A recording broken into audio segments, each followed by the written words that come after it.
नमस्कार, स्वदेश आर में आपका स्वागत है। हमारे साथ अब जुड़ रहे हैं अजय श्रीवास्तव। उनसे बातचीत करते हैं कि शेयर बाजार के अंदर वो तो छुट्टी करके आ गए हैं, मगर क्या बुल्स लंबी छुट्टी पे हैं? अजय जी, स्वागत है आपका। अच्छा हो आप छुट्टी पे चले गए, बिकॉज आप जब छुट्टी पे देखिए बाजार का क्या हाल हुआ है। देखिए, बुल्स को तो अभी टाइम है। सब इन्वेस्टेड है मार्केट में निकुंज जी, और उसके लिए आपको पेशेंस रखना पड़ेगा, बिकॉज ये जो मार्केट है, जो लगता है कि इतना गिर चुकी है, अभी इसमें भी अभी प्रॉब्लम ये है कि लोकल इन्वेस्टर्स, जिसकी आज पहले दिन हमने बिकवाली देखी है आज की तारीख में, उसका अभी भी एग्जिट नहीं शुरू हुआ है। और अब जो सिचुएशन आ चुकी है कि एफआईज ने जो सेलिंग कर रहा है, वो इसलिए खासकर कर रहा है कि वो डोमेस्टिक बायर है, उनके पास तो इतने हाई पी पे बायर मिल रहा है, तो वो लगातार बेचे चले जाएंगे। जब तक थोड़ी सी डोमेस्टिक सेलिंग नहीं आएगी या डोमेस्टिक बाइंग नहीं रुकेगी, ये मार्केट स्थिर नहीं होगी, तब तक इस पे एफआई का हावी रहेगा।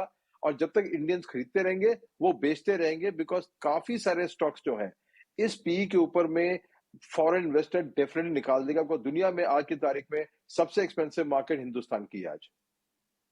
अजय जी, कहते हैं सोना हमेशा चांदी से ऊपर बिकता है। तो अगर इंडियन मार्केट्स एक्सपेंसिव हैं तो इसका कारण है कि भाई आपकी इकॉनमी बहुत अच्छे शेप में है if I compare it with global averages. तो क्या नुकसान है इसमें? देखिए, नुकसान यही है कि आज की तारीख में हम तो कहते हैं इकोनॉमी बहुत बढ़िया है, बट आप अगर हिंदुस्तान का बजट देखेंगे, तो उसके अंदर में अब 40 से परसेंट पैसा अब सोशल वेलफेयर स्कीम में जा रहा है। तो आप अगर सब्सिडी ले लीजिए, फर्टिलाइजर सब्सिडी, फूड सब्सिडी, और जो जो फ्री योजना है जो फूड ग्रेन्स की है, मैंने क्यों गलत है, बट इलेक्ट्रिसिटी सब्सिडी को ले लीजिए, सारा मिला लीजिए, तो आपका करीब 40% बजट इस कंट्री का आज भी इकोनॉमी को सपोर्ट कर रहा है, जो किसी भी देश में आज नहीं है। तो हम इकोनॉमी एक तरफ अच्छी है, मर्सिडीज बेंज कहती है कि हमने इतनी गाड़ियां कभी नहीं बेची हैं, बट फैक्ट ये भी है कि हमारा जो बजट है, वो 50 से 60% बजट जो है, वो social welfare, social security scheme में जा रहा है। और उसके अलावा अगर आप देख लीजिए, मुद्रा लोन जैसे है, आपकी जो गारंटी स्कीम है, इन सबको मिला लीजिए, तो जो जिस इकोनॉमी को इतना सपोर्ट चाहिए है, वो स्ट्रांग हो सकती है। बट उसका जो 60% जो पैसा जो अर्निंग आ रही है इकोनॉमी की, वो तो फिर सपोर्ट में जा रही है ना, वो फिर ग्रोथ में तो नहीं जा रही ना, तो कंजम्पशन में जा रही है। तो उसको देखते हुए कोई भी निवेश होगा, कोई भी बाहर वाला होगा, बोलेगा कि रुक जाते हैं, इसमें देखते हैं कि इकोनॉमी कैसे बिहेव करेगी। अगर 50 से 60% आपको सोशल सिक्योरिटी में डालना पड़ रहा है पैसा आपका, तो इकोनॉमी में कहीं तो थोड़ी तो तकलीफ आ ही रही है ना। तो अजय, क्या इस समय निवेशकों को करना चाहिए? क्या हम इस समय, एक अक्सर कहा जाता है दैट गुड न्यूज़ और good price does not come together. अभी खबर, माहौल और इन्वायरमेंट ख़राब है। क्रूड, इन्फ्लेशन, युद्ध और एनर्जी शॉक, तो साफ खबर तो ख़राब है। मगर ख़राब समय में ही आप निवेश करेंगे तो आपको अच्छे भाव मिलेंगे। देखिए, बिल्कुल ठीक आपने कहा। देखो जी, उसमें कोई दो राय नहीं है कि आपकी ऐसी टाइम पे जब आप वैल्यू बाइंग करते हैं, जिसे कहते हैं वैल्यू बाइंग, बट पिछले 10 साल में रिटर्न्स आई है मोमेंटम बाइंग पे, ना कि वैल्यू बाइंग पे। तो इन्वेस्टर का ठीक है, मोमेंटम बाइंग में आप पहला 10% का प्रॉफिट छोड़ देते हैं मार्केट में, बट जब मार्केट मोमेंटम में होती है, तो आपको गारंटी है कि आप ऊपर की तरफ में ही जाएंगी मार्केट। इस मार्केट में लेना कि जिसपे मोमेंटम नेगेटिव है, पॉजिटिव की जगह स्थिर भी नहीं हो रही है मार्केट में, हमारे हिसाब से तो लास्ट 10 ईयर की जो स्ट्रेटजी रही है, मोमेंटम में आप खरीदेंगे, आपके रिटर्न अच्छे आएंगे। इसमें रिटर्न आ सकते हैं, आपकी वेट भी हो सकती है, आपको फिर एवरेज भी करने पड़ सकते हैं। तो ऐसी क्या जल्दबाजी है कि आपको अभी ही खरीदना है शेयर को? अप्रैल मई जून का महीना तो वैसे ही काफी डल होता है इंडिया की कंजम्पशन के लिए भी, और उसके बाद में मानसून शुरू हो जाता है, तो सीमेंट का भी कम हो जाता है, स्टील भी कम हो जाता है, ये सब चीजें होती है। तो मैं ये कहता हूं कि ऐसी क्या जल्दी है कि अगर आपका पैसा बैंक में पड़ा है, तो उसको आज ही आपको निवेश करना है, बिकॉज बाजार 10% गिर गई या 15% गिर गई। खरीदना शुरू करिए, आराम से खरीदिए। कोई, मैं यही कह रहा हूं, कोई जल्दबाजी नहीं है इस मार्केट में रिटर्न के लिए। मार्केट को मोमेंटम आने दीजिए, आपका निवेश आपको बहुत अच्छा रिटर्न देगा। आप अगर मार्केट के अगेंस्ट इन्वेस्ट कर रहे हैं, तो वो फिर आपका एक बहुत बड़ा रिस्क है, और उसके लिए फिर वॉरेन बफेट ही कर सकता है कि पेशेंस, एवरेज बाइंग कर करके रुक के आप करिए। आपका अगर कर सकते हैं करिए, बट मेरे हिसाब से आने दीजिए मोमेंटम को मार्केट में। पहला 10% रिटर्न नहीं आएगा, कोई फर्क नहीं, बट जब आप निवेश करेंगे, उसके बाद में आपको सोचना नहीं पड़ेगा कि यार ये तो लॉस हो गया बुक। अजय, मेरा अगला सवाल है कि आप कमोडिटी शेयरों पे काफ़ी बुलिश रहे हैं। अगर इन्फ्लेशन कंसर्न्स हैं, इंटरेस्ट रेट्स ऊपर जा रही हैं और डिमांड कम हो रही है तो कमोडिटी प्राइसेस भी नीचे आएंगी। तब उस कारण को इग्नोर क्यों कर रहे हैं? देखिए, इसलिए इग्नोर कर रहे हैं हम उस कारण को, हो सकता है प्राइसेस कम भी हो सकती है, होंगी शायद कम होनी चाहिए। अगर इंटरेस्ट रेट को आप इतना बढ़ाएँगे तो कोई ना कोई कमोडिटी प्राइस पे इम्पैक्ट आएगा और आना भी चाहिए बिकॉज़ लॉजिकल है। बट उसका एक फ़र्क ये है कि जो कमोडिटी कंपनीज़ थी पिछले साइकिल में, वो हाइली लेवरेज कंपनियाँ थी। बहुत सारे लोन थे उनके पास में और इसलिए उनकी वैल्यूएशंस बहुत ही घटी हुई थी। वो पैराडाइम चेंज हो गया है। मोस्ट कंपनीज में तो अब तो सरप्लस की तरफ चल पड़ी हैं कंपनियां या उनके लोन काफी कम हो गए हैं। कैश फ्लो पी इनकी अब 3 से 4 पे आ गई है। लोन टू ईबिटा अब इनका 0.25 0.5 अगर लोन भी है तो आ गया है। कई सरप्लस हो रही हैं कंपनियां ना। उस माहौल में दाम भी कम आएंगे लेकिन इनका कोई सब्स्टिट्यूट नहीं है। ये नहीं आप कर सकते हैं कि आपने मर्सिडीज नहीं खरीदी तो आपने ऑडी खरीद ली। अगर आपको कॉपर चाहिए तो कॉपर ही चाहिए होगा आपको और उसके लिए सप्लायर भी 2 ही 3 मिलेंगे आपको। तो हिंदुस्तान के कंटेक्स्ट में देखेंगे तो हमारे जितने भी कमोडिटी प्लेयर्स हैं वो सब लिटरली मोनोपोली में बैठे हुए हैं। स्टील कंपेटिटिव है थोड़ा सा बट उसके अंदर नई कैपेसिटी नहीं आ रही है। सीमेंट में आप देख ही रहे हैं कि क्या हो रहा है। इसके अंदर में कंसोलिडेशन प्ले चल रहा है। उसके अंदर में विदेशी जो लास्ट हमारी फॉरेन ओन्ड कंपनी थी वो भी अब शायद हिंदुस्तान में अपनी ओनरशिप चेंज हो जाएगी। तो उसको मद्देनजर देखते हुए जैसे हमारा स्टॉक है डिस्क्लोजर के लिए वेदांता। अब आप कुछ भी कर लीजिए, जिंक कॉपर एल्यूमिनियम के अंदर में आप कहां जाएंगे, उससे खरीदना ही पड़ेगा। कैश फ्लो स्ट्रांग, उससे सबसे बेहतरीन बात डिविडेंड कि प्रमोटर को ये कर रहा है कि जो पैसा कमा रहा है वो डिविडेंड में जा रहा है। ये आईटीसी नहीं है जो खर्च कर रहा है, ये वो शेयर्स हैं जो आपको रिटर्न दे रहे हैं। अभी जैसे वेदांता ने 31 रुपए डिविडेंड दिया, हिंदुस्तान जिंक डिविडेंड देता है आपका, नेल्को डिविडेंड देते हैं आपके, एनएमडीसी डिविडेंड देते हैं आपके।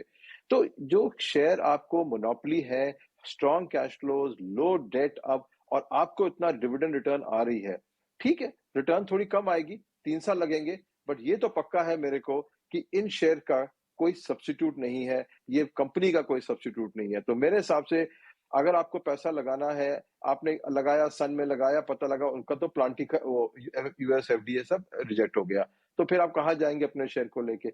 इनमें तो कम से कम शांति तो है कि हर महीने आपको इतना इंडिया का कॉपर चाहिए होगा और ये कंपनी कॉपर सप्लाई करेगी।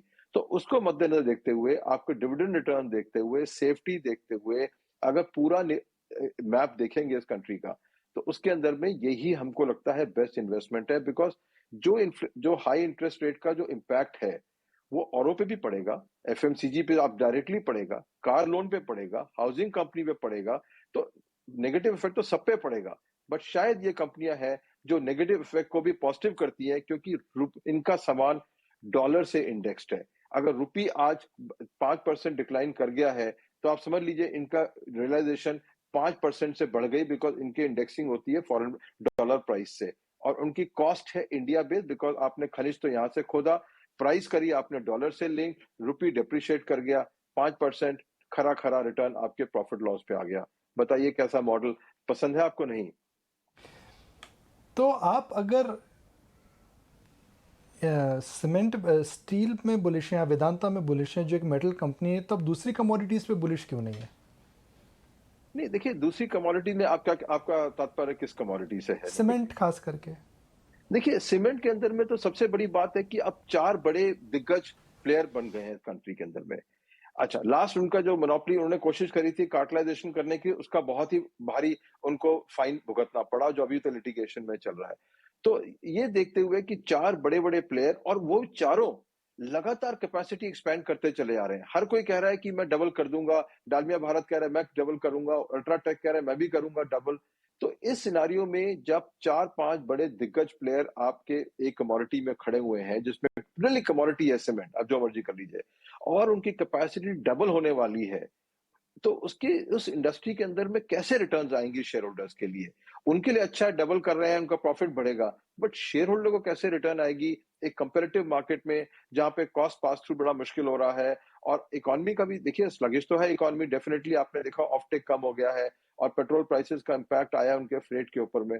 तो ये देखते हुए 4 बड़े प्लेयर और वो सब डबल कर रहे हैं कैपेसिटी को, इतनी कैपेसिटी मार्केट में आएगी उसमें से शेयर होल्डर को रिटर्न देना शायद मेरे हिसाब से बहुत मुश्किल होगा। तो जी आखिरी 2 सवाल। पहला सवाल ये कि इस समय विदेशी संस्थागत निवेशक बेच रहे हैं और डोमेस्टिक इन्वेस्टर्स खरीद रहे हैं। हालांकि म्यूचुअल फंड डॉक्यूमेंट में लिखा जाता है past performance is no guarantee of future return, मगर बेंचमार्किंग के लिए उसको अक्सर यूज़ करा जाता है। अब बेंचमार्किंग में जी पिछले 3 महीनों में नेगेटिव रिटर्न, 6 महीनों में फ्लैट रिटर्न और पिछले 1 साल में returns are lower than FD. तो क्या अब एक पैनिक आ सकता है? जो चक्र एक इक्विटी मार्केट के फेवर में था, क्या वो उल्टा घूम सकता है? देखिए, घूम सकता तो मुझे पता नहीं कब घूम सकता तो डेफिनेटली होगा। इश्यू ये है कि टाइमिंग क्या होगी इसके अंदर में। बिकॉज़ आप जो धीरे-धीरे जो जब तक ये एफडी रेट बढ़ेंगे और अब ये रिवाइज़ होंगे, ये साइकिल वहाँ से शुरू होगा। अगर आपके एफडी रेट 8 साढ़े 8 के परसेंट पे आने शुरू हो जाएँ, तब काफ़ी निवेशक ये करेंगे कि यार चलो हमारा 20 लाख पड़ा है, 5 लाख तो निकाल के एफडी में डाल देते हैं, 5 साल की एफडी में डाल देते हैं, साढ़े 8% तो रिटर्न आएगी। ये जो पैसा आया है, ये आया है 5% 4% एफडी रेट के चक्कर में। जिस दिन ये इंटरेस्ट रेट 8 साढ़े 8 9% के आसपास अगर पहुंच गए, ये साइकिल अपने आप ही शुरू हो जाएगा। इसका कोई मतलब दो राय नहीं कि होगा नहीं होगा, डेफिनेटली होगा। लेकिन पहला ये है कि इसमें देखना पड़ेगा कि नया पैसा आना बंद होगा, तब जाके विड्रॉल होगा।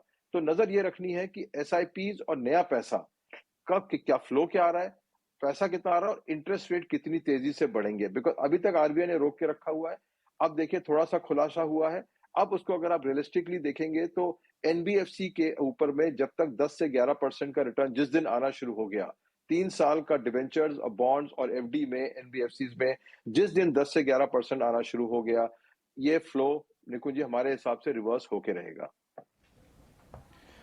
तो अजय जी, आखिरी सवाल, मार्केट में आपको किस प्रकार का सिनारियो इस समय लगता है फैक्टर इन है?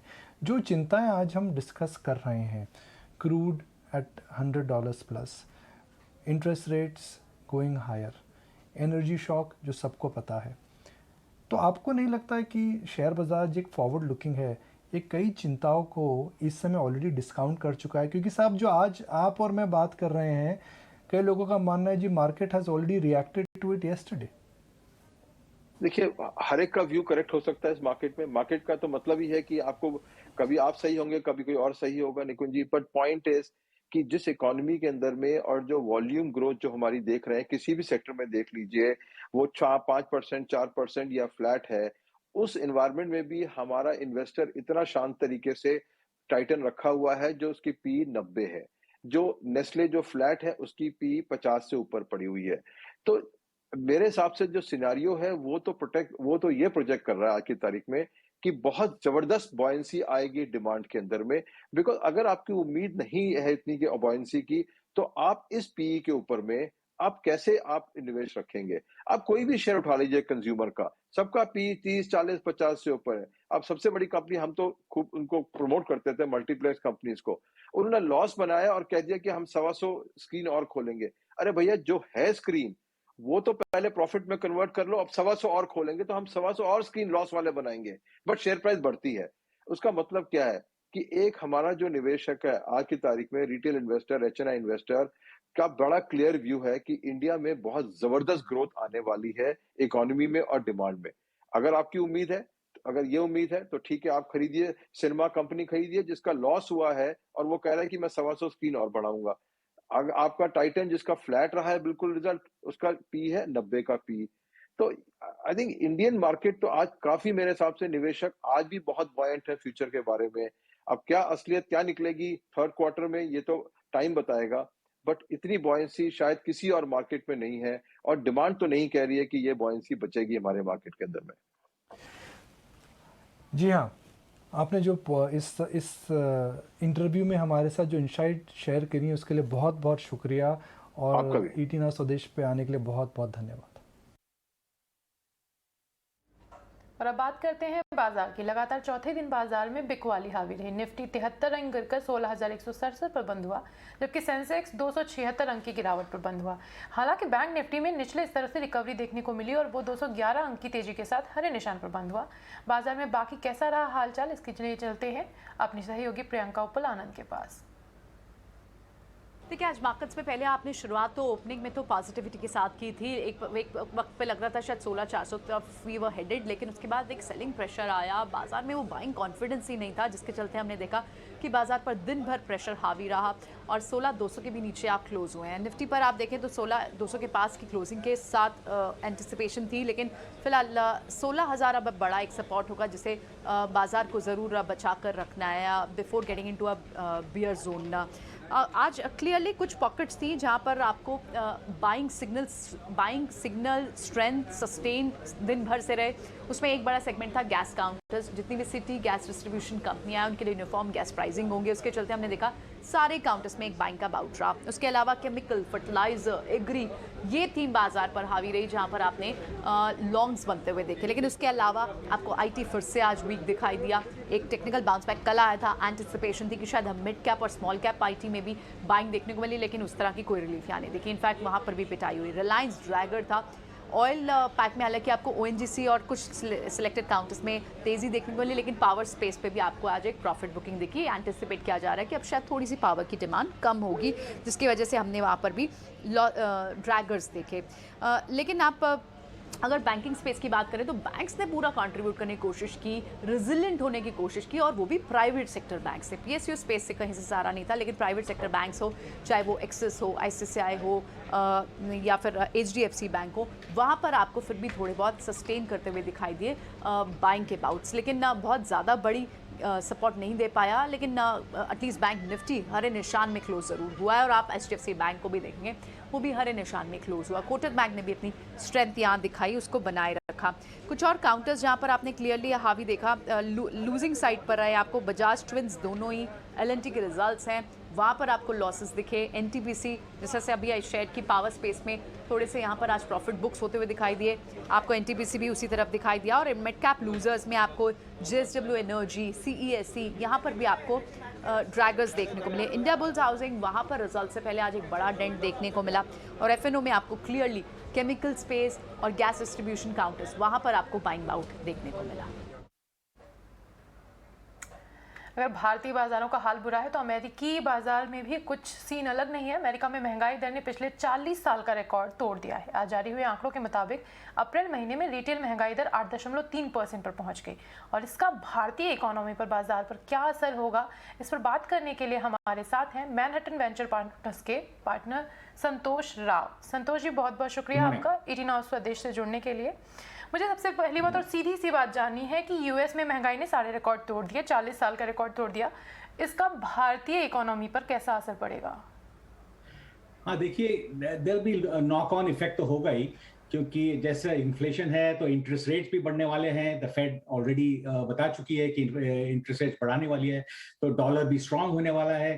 तो I think the knock on effect will be on the emerging markets. उनके करेंसीज वीक होने वाले हैं, imports will be more expensive, so there will be inflationary effect and outflow of money. So I think that's a initial, that's economics 101. So I think let's see if that follows through. But I think that's the setup now. The inflation data today was very bad, very strong in a negative way. The nominal CPI and core CPI were up. The services market is getting stronger. इतने दिन goods inflation था, अभी services inflation हो गया है, rents क्या, automobiles क्या, और बाकी दूसरे चीज, I think rents क्या, तो I think वो सब होने वाला है, तो यहाँ पे तो बढ़ने वाला है, and there will be a knock-on effect on India as well. Santosh ji, मुझे दूसरी बात ये जाननी है कि आज तो अभी इंडियन मार्केट बंद हो चुके हैं, लेकिन जब कल बाजार खुलेगा तो उस टाइम पर भारतीय शेयर मार्केट में कैसा सीन दिखाई पड़ेगा, क्या असर होगा? आज पूरा देखेंगे क्या है। द होल इश्यू वाज क्या हम पीक इन्फ्लेशन पहुंच चुके हैं, क्या is this the maximum? That is the big debate in the US. अभी देखेंगे, analysis will go through the data more deeply, and by the end of the day पता चलेगा कि शायद पहुंच गए हैं पीक इन्फ्लेशन में। तो नॉर्मली क्या होता है, जैसे bond rates, near term bond rates go above 3%, 3.25%, I think the yields come down. I think it will come down because people will start buying bonds. There will be pressure on bonds to come down, so that will have a good effect. In that sense, yields will come down, but let's see if it goes that far. But overall, I think that's where we are. It's going to take a while. Let's see the analysis. We have not reached peak inflation according to the street estimates and surveys, all that. But agar the sooner we reach peak inflation, I think that pressure kam ho jayega, and the inflationary pressure and the Fed का भी जो plan है वो भी शायद moderate हो जाएगा कि वो ज्यादा नहीं बढ़ाएंगे. तो देखेंगे क्या क्या है. अभी तो एस्टिमेट्स है शायद 4% होगा टर्मिनल रेट या 5%, but the general consensus is that 3% is where the terminal rate will be. Thank you Santosh ji, ये सारी जानकारी हमारे साथ शेयर करने के लिए. अब रुक करते हैं अगली खबर का. टेक लॉजिस्टिक स्टार्टअप डिलीवरी का आईपीओ आज से खुल गया है. इशू अब तक करीब 21% तक भर चुका है. इस आईपीओ की डिटेल्स क्या हैं और साथ ही ओवरऑल लॉजिस्टिक इंडस्ट्री पर एक खास रिसर्च लेकर हमारे साथ जुड़ रहे हैं हमारे सहयोगी शरद दुबे. जी बिल्कुल. तो सबसे पहले जो डिलीवरी का आईपीओ का जो आज इशू खुल गया है 11 मई से, जो आज के डेट से इशू है 13 मई तक रहेगा. अगर प्राइस बैंड के बारे में बात करें तो ऑलमोस्ट 462 से लेके 487 रुपीज़ पर शेयर पे है. और अगर साइज़ देखें तो बड़ी विशाल साइज़ है, 5235 करोड़ का साइज़ है, जिसमें अगर ब्रेकअप दे तो फ्रेश इशू 4000 करोड़ का है और जो बाकी रिमेनिंग है वो आपकी ओएफएस है 1235 करोड़ की. और आगे जाते हुए जो लॉट साइज़ है वो लगभग 30 शेयर्स का एक लॉट साइज़ रहेगा. अभी इस कंपनी के बारे में भी थोड़े बता देते हैं. एसएसएन लॉजिस्टिक्स के नाम से 2011 में ये शुरू हुआ था और अब जो है इंडिया का one of the largest integrated logistics player है, और जिसमें 88.3% पिन कोड की जो ओवरऑल जो है सर्विस कर रहे हैं पूरे इंडियन जोग्राफी में. आप एक्सप्रेस पार्सल ले लीजिए, फिर आप वेयर हाउसिंग ले लीजिए, और बहुत सारे अन्य जो सेगमेंट्स है सप्लाई चेन के, उसके कारोबार में जो है कंपनी आती है. और अगर देश में जो ई कॉमर्स की वॉल्यूम्स है उसमें लगभग 24 से लेकर 25% तक मार्केट शेयर है. यह आंकड़ा बड़ा है और 2019 में सॉफ्ट बैंक से भी एक बड़ा फंडिंग जो है कंपनी ने जुटाया था. लेकिन डिलीवरी की जो ओवरऑल कवरेज है पूरे इंडिया में उसमें फोकस करते हैं, जहां पे पिन कोड में लगभग 17,490 पिन कोड जो है कवरेज है. गेटवेज देख लीजिए, डिलीवरी पॉइंट्स देख लीजिए, और इवन एक्टिव कस्टमर्स देख लीजिए, यहाँ पे बड़ी सी कवरेज देखने मिल रही है. लेकिन मेन पॉइंट है कि आपकी जो लॉजिस्टिक्स इंडस्ट्री है, ट्रांसपोर्टेशन इंडस्ट्री से, वहाँ पे कंपनी कैसे स्टैंड करती है. तो आप देख सकते हैं कि डिलीवरी के जो हमने एस्टिमेटेड मार्केट कैप ली है अपर बैंड में, उसको अगर करें तो ऑलमोस्ट 35,284 करोड़ आती है. और अगर आप देखिए ब्लू डार्ट ले लीजिए, टीसीआई एक्सप्रेस ले लीजिए, इन सब के जो अगर आप एडअप करेंगे सारे लॉजिस्टिक्स के अन्य प्लेयर्स के, तो उनके जो है ऑलमोस्ट जो रेवेन्यूज़ हैं ऑलमोस्ट वो सेम आने वाले हैं. और अगर हम लोग अगर टॉप 5 प्लेयर्स को ले लेते हैं तो यहाँ पे भी बहुत एक इंटरेस्टिंग डेटा देखने को मिलता है, जहाँ पे जो उनके मार्केट कैप है लगभग सेम दिखता है. यहाँ पे 35,284 करोड़ डिलीवरी का है, और जो कंबाइंड 5 कंपनीज़ हैं उनका लगभग 36,000 करोड़ का है. हालांकि अगर रेवेन्यू में देखें, मार्केट कैप ज़रूर ऑलमोस्ट इक्वल है, लेकिन रेवेन्यू में देखें तो ऑलमोस्ट जो है आप कह सकते हैं 1/3 से थोड़ी नीचे जो है आपके 9 मंथ FY22 की रेवेन्यू देखने मिल रही है. अडानी पोर्ट्स के नतीजे आने वाले हैं. पूरी डिटेल्स के लिए चलते हैं हमारी सहयोगी वामाक्षी के पास. अडानी पोर्ट्स के चौथे तिमाही के नतीजों की बात की जाए तो उसमें कंसोलिडेटेड आय है, उसमें करीब 16% का उछाल देखने मिल सकता है. आय का जो अनुमान है वो है करीब 4,200 करोड़. ईबिटा की बात की जाए तो उसमें भी करीब 22% का उछाल देखने मिल सकता है, और उसका अनुमान है 2,700 करोड़ के लगभग. मुनाफे की बात की जाए तो मुनाफे में भी 18% का ग्रोथ नज़र आ सकता है. ईबिटा मार्जिन्स की बात करें तो पिछले साल के चौथे तिमाही में 63% पे थे और अब वो बढ़कर 66% पे आ सकते हैं. अडानी पोर्ट्स ने जो मार्च 22 में वॉल्यूम्स रिपोर्ट किए थे उसमें भी शानदार ग्रोथ देखने मिला है. जो स्लगिश वॉल्यूम्स थे वो एक ट्रेंड ब्रेक होता हुआ नज़र आ रहा है. कार्गो वॉल्यूम्स तिमाही दर तिमाही 5% से बढ़े हैं. हालांकि जो कंटेनर वॉल्यूम्स है उसमें करीब 3% का डिप नज़र आया है. इसके अलावा कुछ ऐसे फैक्टर्स हैं जिस पर हमारी नज़र बने रहेगी, वो होंगे उसके जो कंटेनर वॉल्यूम्स है उस पर जो आउटलुक कंपनी देगी, उस पर केपेक्स प्लान्स और एसईजेड इनकम. सो अडानी पोर्ट्स एक बेहतर रिजल्ट की उम्मीद के साथ फोकस में रहेगा. ये थे अडानी पोर्ट्स के नतीजे. लेकिन टाटा मोटर्स के मार्च तिमाही के नतीजे कल आने वाले हैं. अनुमान लेकर मौजूद हैं हमारी साथी सृष्टि शर्मा. तो इस बार टाटा मोटर्स के प्रदर्शन की बात करें तो हम जानते हैं कि सभी डिविजन्स ने काफ़ी अच्छा प्रदर्शन किया है. इनके JLR वॉल्यूम्स इंप्रूव हुए हैं और भारतीय कारोबार में जो पैसेंजर व्हीकल और कमर्शियल व्हीकल बिजनेस है वो काफ़ी अच्छा प्रदर्शन कर रहा है. कंपनी लगातार बोलती है कि इनकी डिमांड काफ़ी स्ट्रॉन्ग है, पर सप्लाई चेन की कंस्ट्रेंट की दिक्कतों के चलते वो इतना अच्छा प्रदर्शन नहीं कर पाती है, जिसका असर हमें इनके फाइनेंशियल्स पे भी देखने को मिलेगा. बट तिमाही दर तिमाही सभी सेगमेंट्स के जो मार्जिन्स हैं वो इम्प्रूव होने की हम उम्मीद कर रहे हैं। जी हाँ, अगर YOY नंबर्स देखे जाएं तो वहाँ पे लोअर वॉल्यूम्स के चलते असर ज़रूर देखने को मिलेगा। कंपनी के पास काफ़ी ज़्यादा डेट है जो कि धीरे धीरे करके वो कम कर रहे हैं, पर कहीं ना कहीं वो इनके फाइनेंशियल्स को जो है असर ज़रूर करेंगे। अब इनके आय आंकड़ों की बात करें तो इस बार हम करीब 82,000 की इनकी आय की उम्मीद कर रहे हैं, जहाँ पे इनका EBITDA जो है वो 8700 करोड़ पे आसपास रहना चाहिए। इनके मार्जिन अगर देखे जाएं तो तिमाही दर तिमाही वहाँ पे 1 परसेंटेज पॉइंट्स के हमें सुधार की उम्मीद है। 10.6% हमारा अनुमान है। और आखिरी में मुनाफे का अगर फिगर देखें तो वहाँ पे एनालिस्ट के अनुमान में काफ़ी बड़ी रेंज निकल कर आ रही है और हमारा ET नाउ स्वदेश में उम्मीद है कि 415 करोड़ के आसपास कंपनी का मुनाफा रहना चाहिए। सभी सेगमेंटल परफॉर्मेंस प्रदर्शन जो है वो तिमाही दर तिमाही सुधरना चाहिए, ऐसे हम उम्मीद कर रहे हैं। पर नज़र ज़रूर रखना होगा कि कंपनी JLR की बॉटम लाइन में क्या जो है नंबर पेश करती है, क्योंकि उन्होंने उम्मीद जताई थी कि वहाँ पे वो आंकड़ा सुधरता हुआ नज़र आना चाहिए। और साथ ही स्टैंड अलोन कारोबार में उनका टारगेट था कि वो फ्री कैश फ्लो पॉजिटिव हो जाए, वहाँ पे किस तरीके से प्रदर्शन रहेगा वो नज़र रखनी होगी।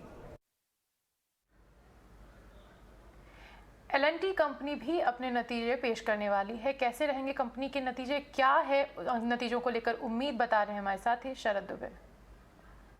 L&T के चौथे तिमाही के नतीजे पे फोकस रहेगा और यहाँ पे जो है अनुमान है कि पैट में ग्रोथ लगभग 15% का रहेगा ईयर ऑन ईयर बेसिस पे, और जो रेवेन्यू है यहाँ पे 13% का ग्रोथ का अनुमान है। हालांकि मार्जिन्स में थोड़ी दबाव ज़रूर रहेगी, 110 बेसिस पॉइंट्स का, लगभग 12.1% का जो है एक्सपेक्टेशंस है। अब रेवेन्यू में ग्रोथ जो होगी 3 इंपॉर्टेंट सेक्टर्स के होंगे, वो होंगे IT, इंफ्रा और हाइड्रोकार्बन के। और इसके याद रखिएगा कि ये जो एक सीजनली स्ट्रॉन्ग क्वार्टर होता है इंफ्रा कंपनीज के लिए, ऑफकोर्स हायर एग्जीक्यूशन भी रहेंगे और आगे जाते हुए जो है मार्जिन्स में जो इनपुट कॉस्ट के कारण जो है दबाव देखने मिलेगा। ऑर्डर इनफ्लो जो इंपॉर्टेंट बात होती है वो लगभग 70 से 80 हज़ार करोड़ का अनुमान है। अब ये ग्रोथ जो है low to mid teen digit growth का जो है एक्सपेक्टेशंस है, और ग्रोथ आपके इंफ्रा डिफेंस में भी दिखेगा। हालांकि रेवेन्यू डिक्लाइन जो है आपको दिखेगा हाइड्रोकार्बन सेगमेंट में लगभग 3% का, और ENC सेगमेंट में 10% का ग्रोथ देखने मिलेगा। वर्किंग कैपिटल हुआ, कमोडिटी कॉस्ट हुई, और जो कैश फ्लो मैनेजमेंट होती है प्रोजेक्ट्स की, ये 3 इंपॉर्टेंट मॉनिटरेबल्स रहने वाले हैं। और जो FY22 के जो गाइडेंस है उस हिसाब से जो है मैनेजमेंट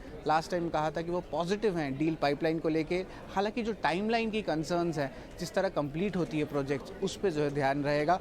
और आखिर में वो एक्सपेक्ट कर रहे हैं कि 15 से लेके 20% तक का जो है टॉप लाइन ग्रोथ मेंटेन रहेगा। बिजली की बढ़ती मांग के बीच पावर मिनिस्ट्री ने PFC और REC से संकट में फंसे पावर प्लांट्स को शॉर्ट टर्म लोन मुहैया करने की बात कही है। सूत्रों के हवाले से पता चला है कि ET नाउ स्वदेश के मुताबिक ये उन पावर प्रोजेक्ट्स को भी दिए जाएंगे जिनका मामला NCLT में है। इस खबर पर ज़्यादा जानकारी के लिए चलते हैं ET नाउ स्वदेश के संवाददाता प्रकाश प्रियदर्शी के पास। प्रकाश बताएं कि क्या है जानकारी आपके पास इस खबर को लेकर, किस तरह के लोन प्रोवाइड कराए जाएंगे और कौन कौन सी कंपनियां उसमें शामिल होंगी? देखिए, जैसा कि आपको पता है कि पावर डिमांड काफी ज्यादा है, थर्मल पावर प्लांट्स के पास कोयले का संकट है। उन सब के बीच में कई तरह के प्रयास सरकार कर रही है, पावर मिनिस्ट्री, कोल मिनिस्ट्री। आपको ये भी पता है कि कुछ दिन पहले पावर मिनिस्ट्री ने एक बहुत बड़ा फैसला लिया था, जिसमें जो सेक्शन 11 होता है एलसीटी एक्ट का, उसको इन्वोक किया था, उसका इस्तेमाल किया था। और उसके जरिए जो imported coal based power plants हैं देश में, उनको ये निर्देश दिया गया था कि उन्हें अपनी फुल कैपेसिटी के साथ ऑपरेट करना पड़ेगा, उन्हें मस्ट रन स्टेटस में डाल दिया गया था। अब सवाल ये है कि ये जो ऑर्डर था वो उन पावर प्लांट पे भी लागू हो रहा है जो कि NCLT के अंदर में है, या फिर जो स्टेट एसेट के दायरे में आ रही है, मतलब उनके पास वर्किंग कैपिटल की कमी है, वो ऑपरेट नहीं कर पा रही है।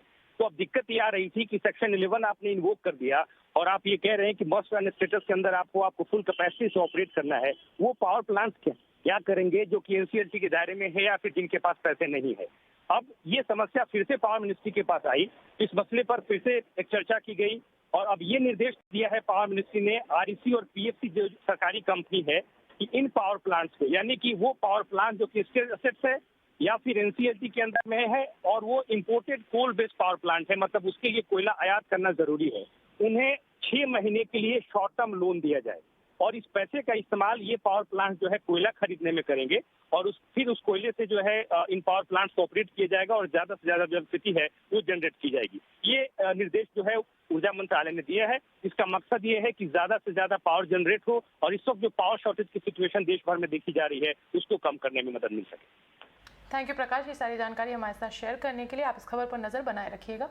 सरकारी तेल कंपनियों ने एथेनॉल प्लांट से एक खास करार किया है। इस करार के तहत एथेनॉल प्लांट्स इन OMCs को ब्लेंडिंग के लिए एथेनॉल सप्लाई करेंगी। इस खबर पर ज्यादा जानकारी के चलते हैं हमारी सहयोगी खुशबू तिवारी के पास।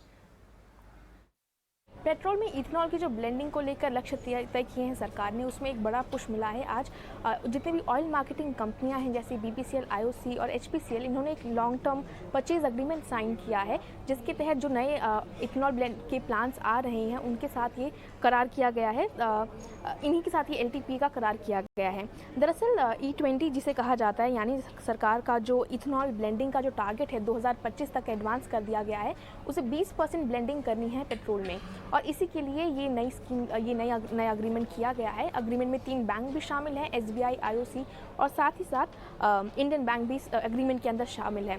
दरअसल 2025 तक का जो लक्ष्य रखा गया है 20% ब्लेंडिंग का, उसके हिसाब से इंडिया के लिए ज़रूरत होगी 1000 करोड़ लीटर से ज़्यादा के इथेनॉल की ज़रूरत होगी ब्लेंडिंग के लिए। और अगर अभी मौजूदा जो उपलब्ध है इथेनॉल, उसको अगर कंपेयर किया जाए तो डेफिसिट, यानी जो हमारे पास कमी है 650 करोड़ लीटर के इथेनॉल की कमी है। इसलिए नए प्लांट्स लाए जा रहे हैं। अभी 5 नए प्लांट्स आएंगे बिहार और मध्य प्रदेश में, जिससे 23 करोड़ लीटर की सालाना आपूर्ति होगी।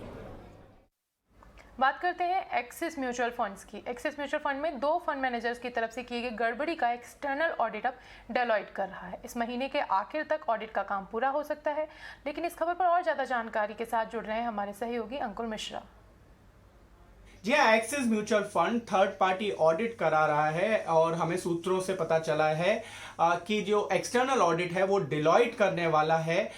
ये थर्ड पार्टी ऑडिट जो पोटेंशियल चार्जेस हैं 2 फंड मैनेजर्स पर कि उन्होंने इरेगुलरिटीज की है फंड को मैनेज करने में, इसकी जांच करेगा। ये जांच की जो रिपोर्ट है वो अगले 1 महीने में सबमिट हो सकती है। और साथ ही साथ अगर अमाउंट की बात करें तो टोटल जो फ्रंट रनिंग के चार्जेस हैं वो टोटल अमाउंट करीब 150 करोड़ से 250 करोड़ तक निकल कर आ रहा है। और ये अमाउंट जो म्यूचुअल फंड की इंटरनल इंक्वायरी है उसमें सामने आया है। तो थर्ड पार्टी ऑडिट इसको वेट करेगा, चेक करेगा। साथ ही साथ प्रोसेस लैप्स भी देखेगा कि अगर कहीं प्रोसेस लैप्स तो नहीं हुआ है और उसमें अगर कोई कोर्स करेक्शन सजेस्ट करना है तो वो भी म्यूचुअल फंड को सजेस्ट किया जाएगा। साथ ही साथ रेगुलेटर ऑलरेडी इस मामले की जांच कर रहा है, वो इन रिपोर्ट्स को तो ध्यान में रखेगा ही, लेकिन उसकी अलग जांच है वो जारी है इस मामले में। जो एक्सिस म्यूचुअल फंड का क्लेम है सूत्रों के मुताबिक वो यही है कि अभी तक रिडेम्पशन का कोई प्रेशर नहीं आया है। अगर 5 मई से अभी तक की बात करें तो टोटल नेट इक्विटी आउटफ्लो अभी तक 500 करोड़ से कम है।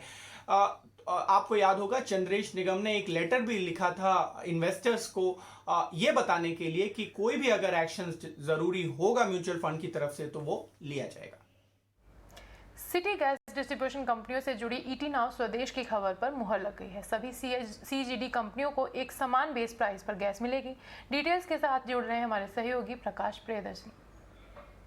देखिए, हमने अपने दर्शकों को पहले ही बताया था कि सरकार सिटी गैस डिस्ट्रीब्यूशन कंपनीज के लिए गैस सप्लाई का जो तरीका है उसमें बदलाव करने जा रही है। इसके लिए एक यूनिफॉर्म बेस प्राइस मैकेनिज्म पर काम किया जा रहा है। अब उससे संबंधित जो गाइडलाइंस है उसको सरकार ने जारी कर दिया है। इसका मतलब ये है कि देश भर में जितनी भी CGD कंपनीज हैं उनके लिए गैस प्राइस का तरीका जो है वो बदल जाएगा।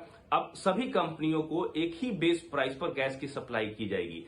इस फार्मूले को इसलिए अपनाया जा रहा है क्योंकि देश भर में सिटी गैस डिस्ट्रीब्यूशन नेटवर्क का काफी तेजी से विस्तार हो रहा है। सरकार का टारगेट है कि 2022 के आखिर तक इसे 650 शहरों तक लेकर जाना है। इसका सीधा मतलब है कि जो गैस की रिक्वायरमेंट है वो बढ़ेगी, उसकी जरूरत बढ़ेगी। लेकिन सरकार के लिए संभव नहीं है कि सभी कंपनियों को जरूरत के हिसाब से जो डोमेस्टिकली प्रोड्यूस्ड गैस है जो कि किफायती दरों पर दी जाती है वो दी जा सके। लिहाजा एक नया फॉर्मूला निकाला गया है। उसके हिसाब से अब जितने भी तरह के गैस है, मसलन कि जो डोमेस्टिकली प्रोड्यूस्ड गैस है जिसको कि APM गैस कहते हैं, या फिर CBG है, या फिर जो इंपोर्टेड गैस है, या फिर वो गैस जो कि डिफिकल्ट फील्ड से निकले जिसकी कीमतें ज्यादा है, उन सबको मिलाकर एक एवरेज बेस प्राइस तय किया जाएगा। और उसी बेस प्राइस के हिसाब से सभी कंपनियों को गैस की सप्लाई की जाएगी। एक और बदलाव हुआ है वो ये कि अभी कंपनियां जो हैं डोमेस्टिकली प्रोड्यूस्ड गैस से ज्यादा उनको रिक्वायरमेंट होती है तो या तो लॉन्ग टर्म कॉन्ट्रैक्ट करती हैं या स्पॉट से खरीदती हैं। लेकिन नए बदलाव के तहत अब हर तरह के गैस की सप्लाई जो है वो गेल करने जा रही है, यानी गेल ही नोडल एजेंसी होगी। ये भी एक बड़ा बदलाव है। इससे गैस की कीमतें तो कुछ बढ़ेंगी लेकिन रिक्वायरमेंट पूरी होगी कंपनियों की और वो भी अफोर्डेबल रेट पे। एक बड़ा बदलाव है। गेल जो है जो उनकी जरूरत है 100% जरूरत को मीट करेगी और उसके अलावा 2.5% अतिरिक्त गैस की सप्लाई जो है वो करेगी। नई व्यवस्था जो है वो 16 मई से लागू होने जा रही है और माना यह जा रहा है कि उन कंपनियों को सबसे ज्यादा फायदा होगा जिनके पास मौजूदा समय में लॉन्ग टर्म कॉन्ट्रैक्ट नहीं है।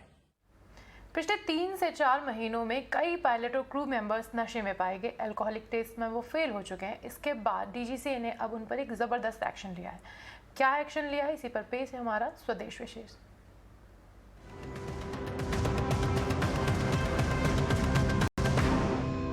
नशे में पायलट। देखिए, शराब पीना खराब बात है, शराब पी के गाड़ी चलाना और ख़राब बात है, और शराब पी के प्लेन चलाना बहुत ख़राब बात है। क्योंकि अगर मैं आपसे कहूँ कि आपने जो पिछली फ़्लाइट ली थी वहाँ पे पायलट शायद तक नशे में था तो आप कितने घबरा जाएंगे। घबराने की बात भी है। और बात निकली है डीजीसीए की रैंडम टेस्टिंग से कि कई पायलट नशे में पाए गए हैं और साथ में केबिन क्रू भी। इस पर पूरी चर्चा करेंगे, लेकिन सबसे पहले देखते हैं रिपोर्ट।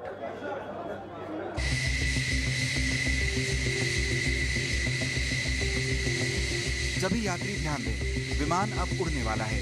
कुर्सी की पेटी बांध लें। Thank you and enjoy your flight. इस ऐलान के साथ ही आपका हवाई सफर शुरू हो जाता है और आप बेफिक्र हो जाते हैं पायलट के भरोसे। लेकिन जरूरी नहीं है कि आपकी यात्रा मंगलमय हो, जरूरी नहीं है कि आपका पायलट जिम्मेदार हो। जी हाँ, डीजीसीए का एक्शन कुछ इसी तरह का इशारा कर रहा है, जहां 1 जनवरी से 30 अप्रैल तक 9 पायलट और 32 क्रू मेंबर उड़ान से पहले किए गए अल्कोहल टेस्ट में फेल हो गए हैं। इतना ही नहीं, 9 पायलट्स में से 2 तो ऐसे भी निकले जो दूसरी बार अल्कोहल टेस्ट में फेल हुए हैं। वहीं 2 क्रू मेंबर भी दूसरी बार इस टेस्ट में फेल हुए।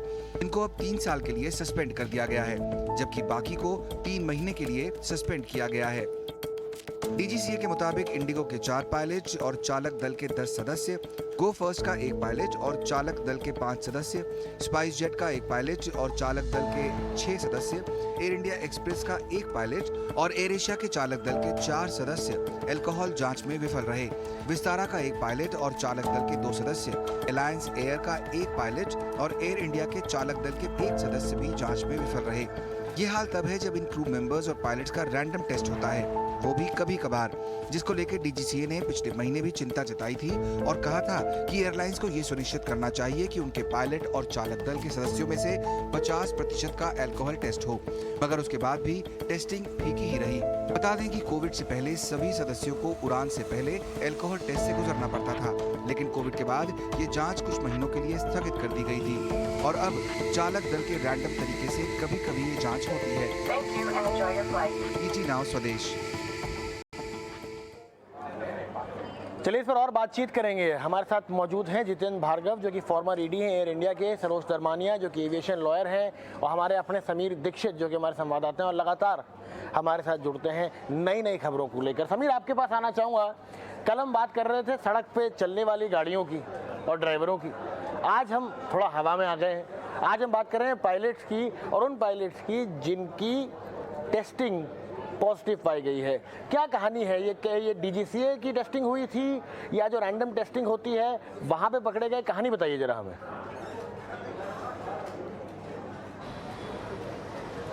जी बिल्कुल, ये मामला दरअसल एक लापरवाही का मामला है, एक बड़ी चूक का मामला है, जिसमें होता क्या है कि जिस तरीके से आप अगर सड़क पर गाड़ी चलाते हैं, आपको गाड़ी पी करके या नशे में गाड़ी नहीं चलानी चाहिए। यही मामला हवाई पर उस पर भी लागू होता है, एविएशन सेक्टर में भी।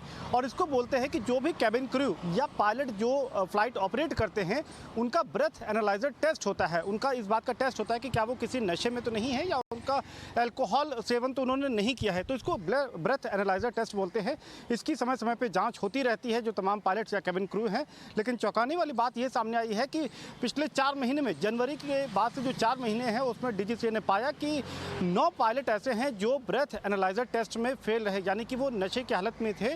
और सिर्फ पायलट ही नहीं, 32 कैबिन क्रू भी इसी तरीके की वो उन्होंने लापरवाही की कि वो टेस्ट में फेल पाई गई। और इसमें एक और बड़ी बात यह है कि ये जो 9 पायलट या 32 कैबिन क्रू हम जिक्र कर रहे हैं, इसमें लगभग सभी एयरलाइन शामिल हैं।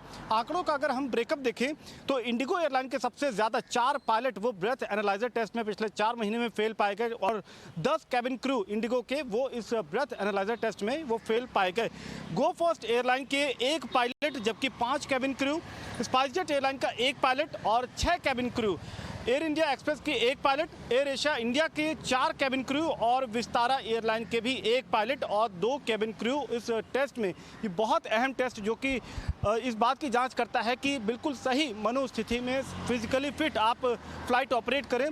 तो इसके लिए जो ब्रेथ एनालाइजर टेस्ट होता है उसमें ये फेल पाए गए, जिसके बाद कार्रवाई करते हुए एविएशन रेगुलेटर ने जो बाकी के 37 जो कैबिन क्रू हैं या पायलट हैं उनको जांच के लिए उनको फिलहाल सस्पेंड किया है। लेकिन इसमें एक और बड़ी बात आपको बता दें कि 2 पायलट और 2 कैबिन क्रू हैं जो दूसरी दफ़ा इस तरीके के टेस्ट में फेल पाए गए, लिहाजा उन पर 3 साल का सस्पेंशन ऑर्डर लगा दिया है DGCA ने। लेकिन बड़ी कार्रवाई और इसके पीछे मकसद यही कि फ्लाइट सेफ्टी बनी रहे। जी जितेंद्र सर, आपके पास आना चाहूँगा। आप इस इंडस्ट्री से सालों से जुड़े हुए हैं, ये खबर आई पहली बार है, आपके लिए भी ये खबर नहीं है या ये अक्सर होता रहता है? नहीं, देखिए एयरलाइन इंडस्ट्री में और ये ब्रेथलाइजर जो टेस्ट होते हैं ये बहुत पुरानी बात है कि पायलट्स कैबिन को पकड़े जाते हैं क्योंकि उनका अल्कोहल लेवल परमिटेड लेवल के ऊपर होता है। अधिकतर ये जो टेस्ट किए जाते हैं ये एयरलाइन द्वारा किए जाते हैं और एयरलाइन जब पायलट्स या कैबिन क्रू को पकड़ती हैं तो अक्सर ये एक इंटरनल मैटर समझा जाता है क्योंकि वो नहीं चाहते कि पायलट यूनियन के साथ हमारे रिलेशनशिप बिगड़ जाए, तो मैनेजमेंट अधिकतर सॉफ्ट होती है। तो ये बहुत ही, आपको अगर हम इस नजरिए से देखें कि DGCA ने कार्यवाही की, सख्त कार्यवाही की जो कि सराहनीय है। एक तरह से DGCA का एक्शन एयरलाइन मैनेजमेंट को इम्यूनाइज कर रहा है कि अच्छा आप लोग नहीं कर सकते, हमने किया है। लेकिन ये प्राइमरी जिम्मेदारी जो होती है ये एयरलाइंस की होती है और एयरलाइन हर एक फ्लाइट के पहले पायलट्स कैबिन क्रू का टेस्ट करता है। स्वाभाविक है कि अगर पायलट समझते हैं कि इस सेफ्टी के लिए हानिकारक है और वो फिर भी दारू पीते हैं, ज्यादा लिमिट में पीते हैं और एयरपोर्ट आते हैं ड्यूटी के लिए और तब पकड़े जाते हैं, ये एक बहुत ही गंभीर मामला है। एयरलाइंस को कार्यवाही करनी चाहिए फर्स्ट स्टेज के ऊपर। सरोज सर, आपके पास आना चाहूंगा मैं। कानून क्या कहता है, क्योंकि अगर गाड़ी चलाते हुए पकड़ा जाता है तो उसका लाइसेंस रख लिया जाता है, उसको कोर्ट भेज दिया जाता है, वो कोर्ट में लाइन में खड़ा होता है, पेनल्टी भी भरता है, कई बार को सजा भी हो जाती है। जो प्लेन अगर आप चलाने जा रहे हैं और आपका जो ब्रेथ एनालाइजर टेस्ट है उसमें आप फेल हो जाते हैं तो कानून क्या कहता है? अभी कानून के हिसाब से साहब section 24 of carriage by air requirements जो होता है, जो उसको कार रेगुलेशन बोलते हैं, वो सभी एयरलाइन जो इंडिया में ऑपरेट करते हैं उस पर लागू होता है। अभी ये सेक्शन 24 कहता है कि अगर पहली बार तुम्हें ब्रेथ एनालाइजर टेस्ट, ये उसे BA टेस्ट बोलते हैं, ब्रेथ एनालाइजर टेस्ट फेल होते हैं तो उन्हें 3 महीने तक सस्पेंड किया जाता है। अगर दूसरी बार होता है तो उसे 3 साल सस्पेंड किया जाता है और तीसरी बार होता है तो 5 साल तक सस्पेंड किया जाता है। करके ये ऑलरेडी कानून जो था ये कई समय से, ये आज कोई नया कानून नहीं आया। ये DGCA ने, चलिए अभी तो कार्रवाई करी है, पर आगे DGCA क्या मन है? क्या हम ये देख सकते हैं कि आगे आने वाले समय में ये जो चेक्स हैं वो थोड़े और रेगुलर होंगे, DGCA की कार्रवाई थोड़ी और सख्त हो सकती है इसमें?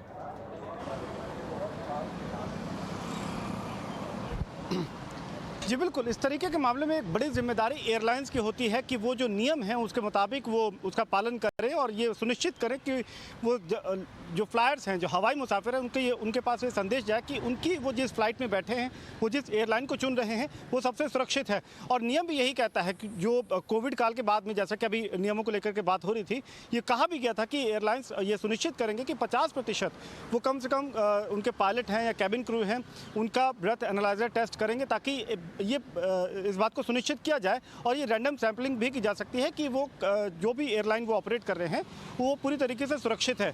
तो कहीं ना कहीं एक बड़ी कार्रवाई के बाद में ये माना जा रहा है कि एयरलाइंस कम से कम अब चौकन्नी होंगी और वो कोशिश करेंगे कि जो एक उनकी इमेज को डेंट लगा है वो दोबारा ना लगे। कोविड से पहले तो हर पायलट की टेस्टिंग होती थी, कोविड के बाद रोक दी गई, अब रैंडम हो गई है। कोविड जा चुका है और अंत में ये एक बहुत ज़रूरी चीज़ है। तो क्या ज़रूरत है कि हम इसको अब रैंडम करें? क्यों हर पायलट की जो एक फ्लाइट पे बैठे ये बहुत बड़ी जिम्मेदारी है यहाँ पर। देखिए, जब एक पायलट एक प्लेन चलाता है, मतलब पायलट से मैं अक्सर बात करता हूँ, कहते हैं हमारे स्ट्रेस लेवल्स के बारे में आप बात नहीं करते, हम इतने स्ट्रेस में चलाते हैं प्लेन और इतनी बड़ी सिक्योरिटी है। तो वो जब हमसे सिक्योरिटी चाहते हैं कि उसकी उनके स्ट्रेस लेवल्स के बारे में बात करी जाए, तो वो कम से कम प्लेन में चढ़ने से पहले एक BA टेस्ट तो ले ही सकते हैं।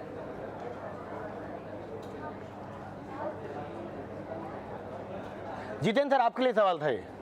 अच्छा, ओके। देखिए, क्या है कि ये जो टेस्ट हो रहा है, आपने सही कहा कि कोविड के दौरान जब क्योंकि बहुत रिलैक्सेशन हो गया था, क्योंकि पायलट का ये मानना था कि ये जो मशीन होती है जिससे ब्रेथलाइजर टेस्ट होता है उससे उनको कोविड का इन्फेक्शन हो सकता है, तो बात मानने की थी। लेकिन गंभीरता समझनी है एयरलाइंस को, क्योंकि अगर एक एयरलाइन सबको टेस्ट करती, जैसे कोई सुझाव ये दे सकता है कि अभी अगर 50% रैंडम टेस्ट होता है तो इसको 100% क्यों ना कर दिया जाए, जैसे कि जीरो टॉलरेंस सिस्टम में एयरलाइन इंडस्ट्री आ जाए और हर एक पायलट को ये लगे कि अब मैं एयरपोर्ट जाऊंगा और अगर मेरे ब्रेथलाइजर टेस्ट में फेल होता हूं तो मेरे अगेंस्ट स्ट्रिक्ट कार्रवाई होगी। तो पहली तो सबसे जरूरत यह है कि एयरलाइंस की जीरो टॉलरेंस पॉलिसी। आप पकड़े गए, कोई प्रेशर, कोई पायलट यूनियन को कोई भाईचारा नहीं हो, आपने डिसिप्लिन वायलेट किया है, लॉ को वायलेट किया है, आपके अगेंस्ट कार्रवाई होगी। तो स्वाभाविक है वो ज्यादा केयरफुल हो जाएंगे। जी सरोज सर, आपके पास आना चाहूंगा मैं इस सवाल को लेकर। एक बात हमें समझनी थी कि BA टेस्ट में फेल होना और नशे में होना, इसमें कितना फर्क है? कितने टाइम तक ऐसा हो सकता है कि आपके अंदर जो अल्कोहल कंटेंट है वो रहे? क्या जरूरी है कि जब हम बात करते हैं BA टेस्ट में अगर आप फेल हो गए तो आप नशे में थे? देखो, नशे में एकदम नशे में होना और BA टेस्ट फेल होना दो अलग बात है। आपको एक बंदा एकदम नॉर्मल लग सकता है, बातचीत बराबर कर सकता है, पर क्या होता है, सेफ्टी रेगुलेशंस और मेडिकल स्टडीज जो केस स्टडीज हुए हैं उसके दौरान देख रहे कि लास्ट अपना जैसे इंडिया में DGCA का रिक्वायरमेंट अपना जो कार रेगुलेशन है उसके हिसाब से है कि पिछले 12 घंटे में 0 अल्कोहल तुम्हारे बॉडी के अंदर कंज्यूम होना चाहिए।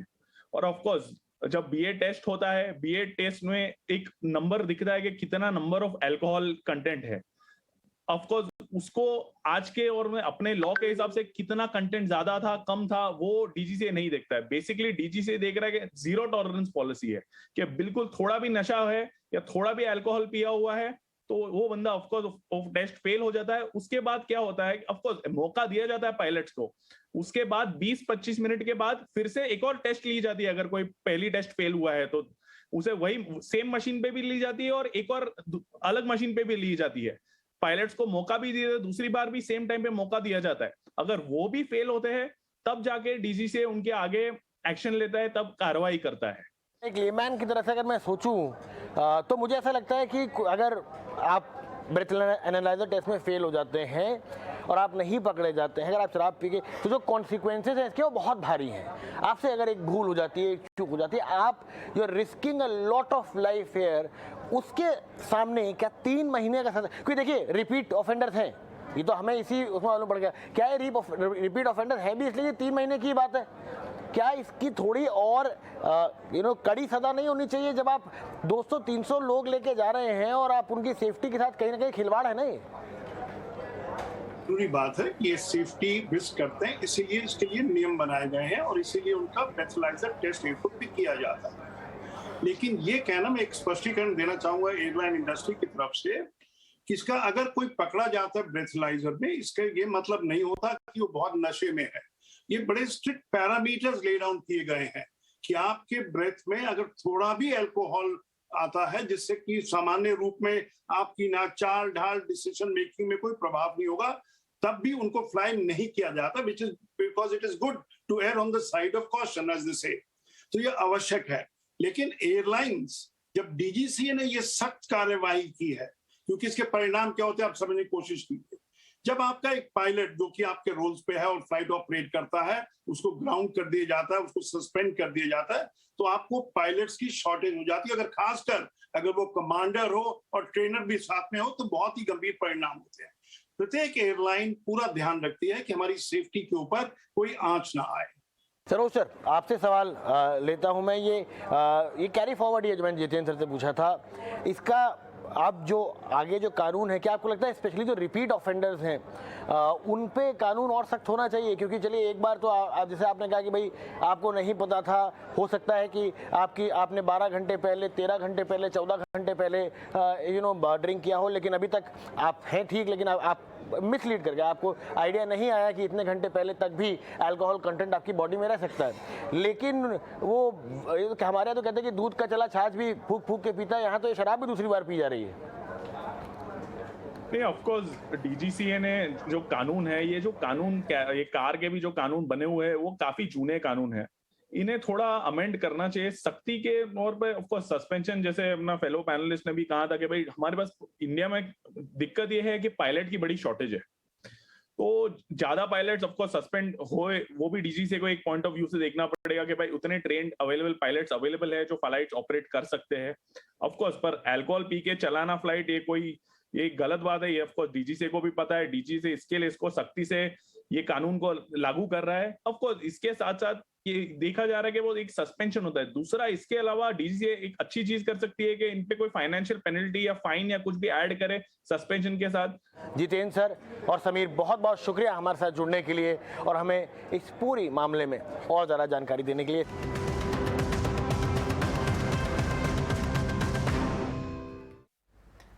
अब राजद्रोह के आरोप में नया केस दर्ज नहीं होगा। सुप्रीम कोर्ट ने राजद्रोह कानून पर अंतरिम रोक लगा दी है। केंद्र सरकार ने इस कानून पर पुनर्विचार करने की बात कहते हुए इस पर रोक न लगाने की गुजारिश की थी, लेकिन कोर्ट ने पुलिस और प्रशासन को सलाह दी है कि जब तक केंद्र सरकार अपनी समीक्षा पूरी नहीं कर लेता तब तक कानून के इस सेक्शन का उपयोग न करें। सुप्रीम कोर्ट के इस फैसले पर ज्यादा जानकारी दे रहे हैं हमारे सहयोगी दानिश आनंद।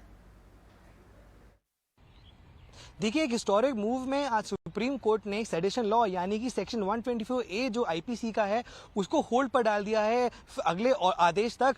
और सुप्रीम कोर्ट ने यह भी ऑर्डर करा है कि जितने लोग भी जेल में लॉज्ड हैं इस सेडिशन लॉ के चलते हुए, वो लोग कोर्ट्स को अप्रोच कर सकते हैं रिलीफ सीक करने के लिए। और इसके अलावा सुप्रीम कोर्ट ने यह आदेश भी दिया है कि इस करंट आदेश के बाद इस सेक्शन के अंडर यानी कि सेक्शन 124A के अंडर कोई फ्रेश FIR लॉन्च नहीं की जा सकती। कुल मिलाकर अगर देखा जाए तो ये काफी बड़ी और एक हिस्टोरिक मूव है, क्योंकि कुछ दिनों पहले सेंट्रल गवर्नमेंट ने अपना एक इंटेंट दिखाया था और जिसमें सरकार ने ये बताया कि पीएम मोदी ने ये साफ साफ मेंशन करा था कि ये जो सेडिशन लॉ है इस पर एक पुनर्विचार करना चाहिए सरकार को। तो उसी के चलते सेंट्रल गवर्नमेंट ने सुप्रीम कोर्ट को इन्फॉर्म करा और आज जो सुनवाई हुई थी उसमें सुप्रीम कोर्ट ने एक हिस्टोरिक आदेश लिया है। और लगभग अगर देखा जाए तो ये 150 साल पुराना लॉ है और इस पर सुप्रीम कोर्ट ने एक मेजर आज मूव करा है और सुप्रीम कोर्ट का क्लियर आदेश दिया गया है कि जो सेडिशन लॉ है यानी section 124A of the IPC उसको होल्ड पर रखना है। और जो लोग अभी करंटली जेल में भी लॉज्ड हैं इसके चलते वो लोग कोर्ट्स को अप्रोच कर सकते हैं रिलीफ लेने के लिए।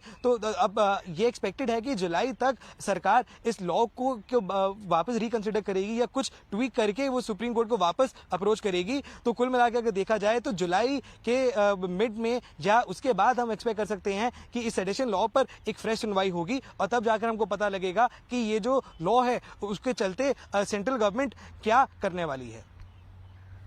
और अब बात करते हैं साल के पहले चक्रवाती तूफान असानी की, जिसने मंगलवार को आंध्र प्रदेश के तटीय इलाकों में असर दिखाना शुरू कर दिया। इसके बाद मौसम विभाग ने आंध्र प्रदेश के तटीय इलाकों में रेड अलर्ट जारी कर दिया। रेड अलर्ट जारी होने के बाद राज्य में आज होने वाली इंटरमीडिएट की परीक्षाएं टाल दी गई हैं। इसी के साथ विशाखापट्टनम में इंडिगो की सभी फ्लाइट्स को कैंसिल कर दिया गया है। वहीं एयर एशिया ने भी बेंगलुरु और दिल्ली से विशाखापट्टनम जाने वाली एक फ्लाइट कैंसिल कर दी है। इस बीच मुख्यमंत्री जगनमोहन रेड्डी ने भी तटीय इलाकों के जिला अधिकारियों के साथ वीडियो कॉन्फ्रेंसिंग कर हालात की जानकारी ली। साथ ही सभी अधिकारियों को भी हाई अलर्ट पर रहने के आदेश दे दिए गए हैं।